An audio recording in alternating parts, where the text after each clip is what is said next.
Good morning all of you. This is Aruna Badgotia, class 6th। हम आज पढ़ेंगे मेथड्स ऑफ सेपरेशन। हम separation of substances 5th chapter पढ़ रहे हैं और आज हम पढ़ेंगे मेथड्स ऑफ सेपरेशन। तो to separate component of a mixture we should first find out some of its properties that would be different from the remaining components of the mixture. Some simple methods of separation of substances that are mixed together are as follows. तो हम देखते हैं कि बहुत सारे ऐसे substances आते हैं जो मिक्सचर के फॉर्म में होते हैं और अगर वो मिक्सचर के फॉर्म में होते हैं तो उनको सेपरेट करना बहुत ज़रूरी होता है। अगर हम उनको सेपरेट करते हैं तो हम उनको यूज़ कर सकते हैं। तो मिक्सचर जो होते हैं, मिक्सचर में से किसी चीज़ को सेपरेट करना मतलब उसमें जो भी सब्सटेंसेस हैं उनको सेपरेट करना जो होता है उसको हम बोलते हैं, या ऐसी मेथड्स जिनका यूज़ करते हैं हम सेपरेशन के लिए उसे बोलते हैं हम मेथड्स ऑफ सेपरेशन। तो सब्सटेंसेस अगर देखा जाए तो सेपरेशन ऑफ मेथड जो होता है सॉलिड सब्सटेंसेस के लिए अलग होगा, लिक्विड के लिए अलग होगा और गैसियस सब्सटेंस के लिए अलग होता है। जनरली हम देखते हैं कि जो मटेरियल होते हैं वो 3 फॉर्म में हमको मिलते हैं जिसको हम बोलते हैं सॉलिड, लिक्विड और गैस। तो पहले हम सॉलिड का देख लेते हैं कि यहाँ पर हम सॉलिड की ही बात करेंगे एक्चुअली कि सॉलिड सब्सटेंसेस को हम सेपरेट कैसे कर सकते हैं। तो पहला आता है हैंड पिकिंग। हैंड पिकिंग का मतलब ये होता है घर में हम बहुत सारी ऐसी चीज़ें होती हैं जिनको हाथ से भी साफ करते हैं, जैसे गेहूँ है या दाल है या चावल है, उनको हम हैंड पिकिंग के थ्रू क्लियर कर सकते हैं, जिसमें ग्रेन्स आते हैं, फूड ग्रेन्स आते हैं। क्योंकि अगर देखा जाए तो इनमें साइज़ भी अलग अलग होते हैं, जैसे मिट्टी हमको अलग साइज़ की दिखती है और गेहूँ का साइज़ अलग होता है तो हम उनको पहचानते हैं। और दूसरा ये रहता है कि उनकी कलर्स में भी डिफरेंसेस होते हैं। तो ये अनडिज़ायरेबल जो कंपोनेंट्स होते हैं उनको बाय हैंड अगर हम उनको हटाते हैं या रिमूव करते हैं तो that is called hand picking. जैसे इसमें एक डायग्राम में बताया हुआ है, जैसे पल्सेस, ये पल्सेस को क्लियर कर रही है एक गर्ल। तो pulses containing small pieces of stone, तो पल्सेस में जो होते हैं स्टोन्स प्रेजेंट होते हैं जिनको हैंड पिकिंग के थ्रू सेपरेट किया जाता है। तो इसमें it is a convenient method of separation only when the size, shape और colour of unwanted substances is different from that of the useful one. तो अगर देखा जाए तो इनके साइज, शेप और कलर में डिफरेंसेस होते हैं जिसके कारण हम इनको सेपरेट कर सकते हैं। The quality of the mixture is small and the unwanted substances is present in small quantity. और दूसरा ये होता है कि जो क्वांटिटी होती है वो बहुत ज़्यादा मिक्सचर की कम होती है, अगर कम होगी, और उसमें जो अनवांटेड सब्सटेंस होते हैं उनकी क्वांटिटी भी कम होती है, तो जिससे उनको सेपरेट करना ईजी हो जाता है। दूसरी मेथड जो आती है उसको हम कहते हैं थ्रेशिंग। थ्रेशिंग अभी जैसे गांव में जो लोग विलेजर्स होते हैं तो वो इस चीज़ को बहुत अच्छे से समझते हैं कि यहाँ पर जो ग्रेन्स होते हैं उनको उसके कचरे से सेपरेट करने के लिए, जो अनवांटेड सब्सटेंसेस होते हैं उनसे सेपरेट करने के लिए थ्रेशर मशीन का यूज़ किया जाता है, जिससे कि ग्रेन्स जो होते हैं वो एक तरह से क्लियर हो जाते हैं, साफ हो जाते हैं, सेपरेट हो जाते हैं। तो cereals like wheat and rice need to be separate from the stalk. तो जो फसल या जो क्रॉप होती है तो क्रॉप में से जो ग्रेन्स होते हैं उनको सेपरेट स्टॉक से, उनके स्टाल्क जो होता है उससे सेपरेट करने की जो प्रोसेस होती है उसको थ्रेशिंग बोलते हैं। तो the process of separating grains from the stalk by beating them on the ground और by machine is called threshing. या तो हम उनको कूट कर साफ करते हैं, आपने देखा होगा अभी जैसे गेहूं है या ज्वार है या चावल है तो इनको कूट कर भी कर सकते हैं, या फिर इनको बाय थ्रेशिंग या थ्रेशर मशीन के थ्रू भी किया जाता है सेपरेट।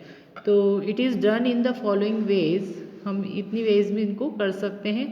पहला, in manual threshing the farmer holds a pile of crop in his hand and hits it on a rock or any hard surface. During this process the grains are separate from the stalk। इसमें आपको first में दिख रहा होगा कोई hard surface होती है, वहाँ पर ग्रेन्स के बंचेस लेते हैं और बंचेस को उसको तेज़ी से उस पर पुश करते हैं, दबाते हैं या बार बार उसको झटकते हैं, जिसके कारण क्या होता है जो ग्रेन्स होते हैं वो सेपरेट हो जाते हैं। या फिर ये मशीन यूज़ करते हैं जिसको हम थ्रेशर बोलते हैं। तो thresher can also be done by the machine called thresher. तो this machine is used for threshing large quantity of grains. तो इसका यूज़ क्यों किया जाता है? मान लीजिए क्रॉप जो होता है आज के समय में तो क्रॉप बहुत ज़्यादा होता है, कम फसल नहीं होती है, तो ज़्यादा अगर फसल है तो उसको बाय हैंड कब तक करेंगे क्लियर, तो उसके लिए क्या करते हैं, थ्रेशर मशीन का यूज़ करते हैं जिससे कि वो क्लियर हो जाते हैं। फिर आता है विनोइंग। विनोइंग की जो प्रोसेस होती है आप 8th में भी पढ़ोगे, 7th में भी पढ़ोगे, यही प्रोसेस को आप ब्रॉड लेवल पर पढ़ना है।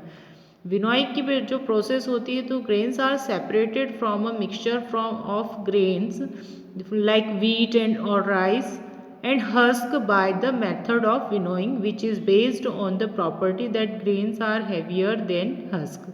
तो इसमें क्या होता है, जो हस्क होता है मतलब इसकी भूसी जो होती है, आपने देखा होगा जो ग्रेन्स होते हैं उनके ऊपर एक कवर होता है, तो अगर हम उनको साफ करते हैं और साफ करने के बाद क्या करते हैं, अगर पंखा चलाते हैं और पंखा चलाकर जब हम उसे फटकते हैं सुपड़ी से, तो उसके कारण क्या होता है, जो उसका हस्क होता है ग्रेन वाला हिस्सा अलग हो जाता है, क्योंकि ग्रेन जो होता है वो उसके हस्क वाले हिस्से से थोड़ा हैवी होता है, तो उससे क्या हो जाता है, हस्क जो होता है वो तेजी से दूर उड़कर और गिर जाता है। तो इस प्रोसेस को बोलते हैं विनोइंग। ये आपको दिख रहा होगा जिसमें कि ग्रेन्स जो है यहाँ पर उसके हस्क जो है वो दूर है, क्योंकि हवा अगर चलती है तेजी से, आजकल तो फैन वगैरह का भी यूज़ कर लेते हैं, कूलर का भी यूज़ कर लेते हैं अगर हवा नहीं भी चलती है तो उससे क्या होता है, वीट ग्रेन या राइस ग्रेन अलग हो जाते हैं और उनका जो कवर होता है या हस्क जो होता है वो उससे सेपरेट हो जाता है, तो जिससे कचरा साफ कर सकते हैं।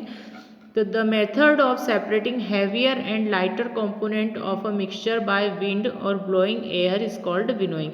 तो अगर एयर जो होती है उसके थ्रू अगर जो हैवियर एंड लाइटर जो कंपोनेंट्स होते हैं उनको जब सेपरेट किया जाता है तो that is called winnowing. Then फिर आता है सीविंग। सीविंग में क्या होता है, when the components of mixture are of different size और sieve can be use to separate them. तो सीव का मतलब होता है चलनी। पहले तो आपको ये पता होना चाहिए कि सीव का मतलब क्या होता है। सीव का मतलब होता है चलनी। तो चलनी के थ्रू भी हम कंपोनेंट्स को सेपरेट कर सकते हैं। आपने घर में देखा होगा जैसे गेहूँ, चावल, इनमें से जो स्मॉल ग्रेन्स और कचरा जो होता है जो बहुत ज़्यादा बारीक होता है, जिनको हमको हाथ से निकालना बहुत ज़्यादा टफ होता है, तो उसके लिए हम क्या करते हैं, सीव्स का यूज़ करते हैं, चलनी का यूज़ करते हैं। उसमें छोटे छोटे होल्स होते हैं साइज वाइज, तो उसके थ्रू क्या होता है, जो कचरा होता है वो नीचे निकल जाता है और जो बड़े ग्रेन्स रहते हैं वो ऊपर हो जाते हैं। तो the method of separating the components of a mixture that are of different size और used by using a sieve is called sieving। तो इस प्रोसेस को बोलते हैं सीविंग, क्योंकि इसमें क्या करते हैं, सीव की हेल्प से जो मिक्सचर ऑफ कंपोनेंट्स होते हैं उनको सेपरेट किया जाता है। तो this method is used in some homes to separate wheat bran from flour. तो हम घर में भी जो वीट का जो फ्लावर होता है, मतलब कि आटा जो होता है गेहूं का, उसको भी छानते हैं ताकि उसमें जो कचरा हो वो बाहर निकल जाए। तो you may have also noticed similar larger sieves being used at building construction sites to separate pebbles and stones from sand। तो आपने देखा होगा जो कंस्ट्रक्शन करते हैं, जैसे मिस्त्री अगर घर में काम भी करता है तो वो बालू रेत वगैरह को साफ करने के लिए बोलता है ताकि उसमें से जो कचरा है वो हट जाए। तो ये बड़ी सीव्स रहती है जिसमें से ये स्टोन्स अलग हो जाते हैं और जो बालू रेत होती है वो अलग हो जाती है। तो आज हमने बहुत सारे सेपरेशन की मेथड्स पढ़ी हैं। सेपरेशन की मेथड्स के बाद हम इसके एक्टिविटी पढ़ेंगे जो मैं आपको नेक्स्ट वीडियो में सेंड करूँगी। Thank you.